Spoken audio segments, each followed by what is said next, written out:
രണ്ടാം ദിനം ബ്രഹ്മചാരിണി. നവരാത്രിയുടെ രണ്ടാം ദിവസം ദേവിയുടെ ബ്രഹ്മചാരിണി ഭാവത്തെയാണ് നാം ആരാധിക്കുന്നത്. ശുഭ്രവസ്ത്രധാരിണിയാണ് ബ്രഹ്മചാരിണി. കൈകളിൽ കമണ്ഡലു, രുദ്രാക്ഷമാല എന്നിവ ഏന്തിയിരിക്കുന്നു.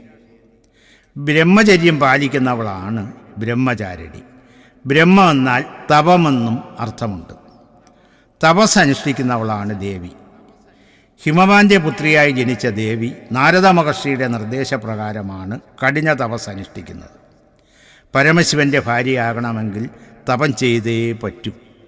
കൊടും തപസ്സും സഹനവും പ്രേമപരീക്ഷയും താണ്ടിയാണ് ഉമാമഹേശ്വര സംയോഗം ഉണ്ടാകുന്നത്. ബ്രഹ്മചാരിണിയെ സ്തുതിക്കുന്നത് ശരീരത്തിൻ്റെയും ആത്മാവിൻ്റെയും തേജസ്സും ഓജസ്സും വർദ്ധിപ്പിക്കുന്നു.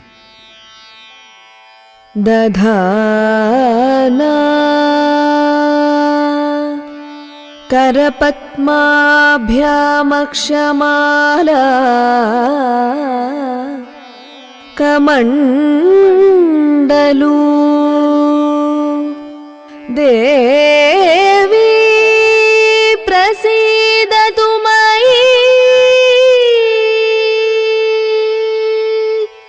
ബ്രഹ്മചാരിണ്യനുത്തമ